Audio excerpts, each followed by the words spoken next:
اللہ۔ آج انسان اگر کسی سے محبت کرتا تو محبت کرنے کے جو اسباب ہیں، جو وجوہات ہیں، تو ان میں سے کیا ہے؟ انسان کسی کے اچھے اخلاق کی بنیاد پر کسی سے محبت کرتا، کسی کے حسن و جمال کی بنیاد پر کسی سے محبت کرتا ہے۔ اگر آپ اسی بنیاد پر محبت کرتے ہیں تو آپ لائیے تو آقا سے زیادہ حسین و جمیل کون ہے؟ آقا سے حسین و جمیل کون ہے؟ اچھا آقا سے اخلاق والا۔ میرے آقا کے اخلاق کے دنیا والے آج اس وقت کا ماحول اور آج کے ماحول میں بہت زمین و آسمان کا فرق ہے۔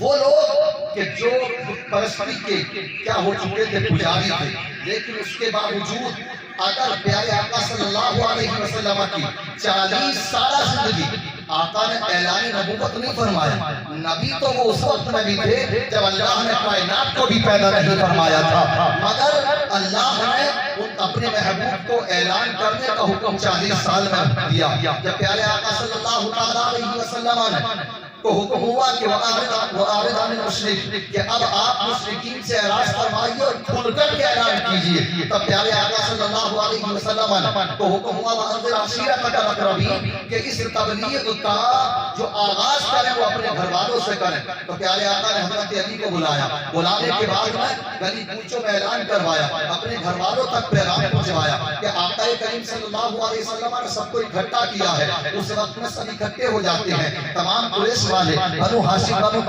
عبد المطلب سب اکٹھے ہوئے۔ پیارے آقا صلی اللہ علیہ وسلم نے اس وقت میں فرمایا اے میرے گھر والوں، اے میرے قبیلے والوں، اگر میں تمہارے سامنے ایک بات رکھوں کہ یہ بتاؤ کہ میں تم سے اگر یہ کہوں کہ یہ پہاڑ ہے اور اس پہاڑ کے پیچھے ایک لشکر ہے جو تمہارا دشمن ہے، تمہاری جان لینا چاہتا ہے، تمہیں کچلنا چاہتا ہے، تو یہ بتاؤ کہ تم میری اس بات پر ایمان و یقین رکھو گے یا نہیں رکھو گے؟ تو یہ کون کہہ رہا تھا؟ یہ کوئی ایمان والے نہیں بلکہ جنہیں ابھی ایمان کی دولت نہیں ملی تھی، تو وہ کہنے لگے کہ اگر آپ یہ کہو گے تو ہم ضرور اس بات پر یقین کریں گے، اگر ہمیں نظر نہ بھی آئے تب بھی ہم یقین کریں گے، اس لیے کہ ہم نے کبھی آپ کو جھوٹ بولتے دیکھا ہی نہیں، ہم نے کبھی آپ کو جھوٹ بولتے دیکھا ہی نہیں ہے۔ اس لیے امین اور صدیق کا یہ لقب اگر آقا کو ملا ہے امین اور صادق ہونے کا،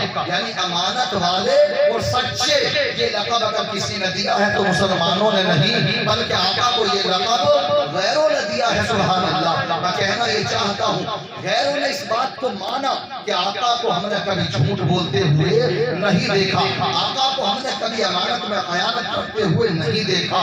ہم بھی تو آقا کی ہی امت ہیں، ہم بھی تو آقا ہی کی امت ہیں۔ ہم یہ دیکھیں کہ ہماری زندگی کے معاملات کیسے ہیں، کیا ہم جھوٹ بولتے ہیں یا نہیں؟ ہم ہر سال یہ جلسے بھی سجاتے ہیں، جلوس بھی نکالتے ہیں، آقا سے محبت بھی رکھتے ہیں، محبت کے اظہار بھی کرتے ہیں، ہم نعرے بھی لگاتے ہیں، ہم میلاد بھی سجاتے ہیں، ہم آقا کی محبت کا دعویٰ بھی کرتے ہیں، مگر ہم یہ دیکھیں اپنی زندگی کے اندر جھانک کر کے کہ واقعی ہم نے آقا کی سیرت طیبہ کو کتنا اپنایا، تو آپ کو جواب یہ ملے گا کہ پیارے آقا صلی اللہ تعالیٰ علیہ وسلم کی تو شان یہ ہے کہ وہ امین بھی ہے اور صادق بھی ہے، مگر آج کے آقا کے امتی اگر آپ ان سے پوچھیں تو جواب یہ نظر آتا ہے، کسی سے پوچھیں کہ یہ بتائیے کہ کاروبار جو آپ کر رہے ہیں تو کہ اس میں جھوٹ تو آپ نہیں بولتے، تو یہ مسلمان کی بولی ہے، آج کے مسلمان کی بولی کہ ایسا کون سا کاروبار ہے کہ جس کاروبار کو کیا جائے تو اس میں جھوٹ نہ بولنا پڑے۔ اس لیے مسلمان کہتا نظر آتا ہے کہ کاروبار میں تھوڑا بہت جھوٹ تو چلتا ہی ہے۔ یہ کس کی بولی ہے؟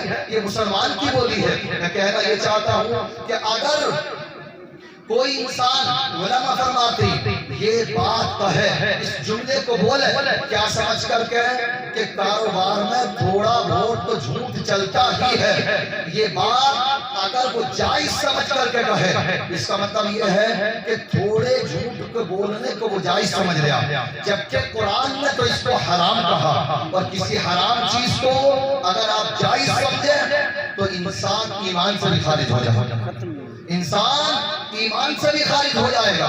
ہم یہ دیکھیں کہ آقا سے ہم محبت بھی کرتے ہیں، لیکن آقا کی محبت کو ہم نے اپنے دل میں کتنا اتارا ہے۔ سچ اور جھوٹ یہ کس کے درمیان میں امتیاز تھا کہ مسلمان کی پہچان تھی کہ مسلمان کامل مسلمان وہ ہوتا ہے جو کبھی بولتا ہے، جب بھی بولتا ہے تو سچ بولتا ہے، وہ جھوٹ بولتا ہی نہیں ہے۔ مگر آج یہ کیا ہماری پہچان ہے؟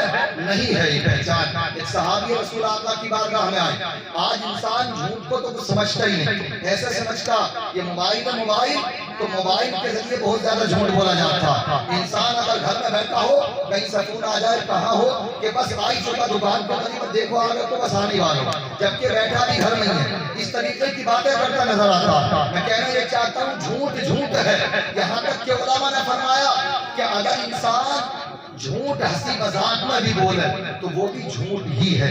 یہاں تک کہ علماء فرماتے ہیں کہ اگر عورتیں بچوں کو کھلاتے وقت میں اگر ایسے ہی یہ کہتی ہے چپ جا بچے، یہ کتا آ گیا، یہ بندر آ گیا، یہ منکی آ گیا، اس طریقے کی باتیں کہہ کر کے ان کو ڈراتی ہے، ان کو کھلاتی ہے، اگر واقعی کتا بندر آ گیا تو ٹھیک، اور اگر نہیں آیا ہے تو یہ بھی جھوٹ ہے، یہ بھی جھوٹ ہے۔ مگر ہمارے معاشرے میں جھوٹ اتنا بولا جانے لگا، اتنا بولا جانے لگا کہ انسان جھوٹ کو جھوٹ سمجھ ہی نہیں رہا ہے۔ ایک صحابی رسول ابھی صحابی نہیں ہے، ایمان لے کر کے نہیں آئے، ایک صاحب آتے ہیں کہ میں نے بڑی تعریف سنی ہے آقا کی، بڑے اچھے اخلاق والے ہیں وہ نبی، اس لیے وہ آقا کی بارگاہ میں آئے اور آقا کے کہا کہ اگر واقعی تم نے میرے اوپر کوئی سخت شرطیں نہ لگائی تو میں ایمان لے آؤں گا۔ پیارے آقا صلی اللہ علیہ وسلم نے فرمایا کہ تم ایمان لے آؤ گے، میں تمہارے اوپر کوئی شرط نہیں لگاتا، بس ایک بات تو میری مان سکتے ہو۔ انہوں نے کہا کیا؟ تو آقا نے فرمایا حل تعاہدنی علی ترک الکذب، یہ بتاؤ کہ تم مجھ سے جھوٹ کے چھوڑنے پر عہد کر سکتے ہو۔ بات سمجھ آ رہی ہے آپ حضرات کے لیے؟ یہ میں جو ہے آواز بڑی کھینچ گیا، بہرحال کوئی بات نہیں ہے، میں سمجھانے کے ڈھنگ میں ٹائم بھی کیونکہ اچھا خاصا ہو چکا ہے گا، سمجھ رہے کہ جس کا بھی اثر ہوتا، سمجھ رہے 12 بجے کے بعد کا وقت ہے یہ، اس وجہ سے بھی کیا آواز تھوڑی متاثر ہو جاتی ہے۔ میں اس لیے آپ کو سمجھانے کے ڈھنگ میں 4-5 باتیں اور بتاتا ہوں، سمجھ رہے اور سے سنیں اور اس کو میری تقریر کا لب لباب سمجھیں، نچوڑ سمجھیں آپ کہ آج ہم یہ جلسے تو ہوتے رہتے ہیں، مسجدوں میں آپ علماء سے تقریریں سنتے رہتی ہیں، تقریریں آپ کے عالم آپ کو سناتے رہتے ہیں، مگر اصل معاملہ ہے ہمارے اس کو دلوں میں اتارنے کا۔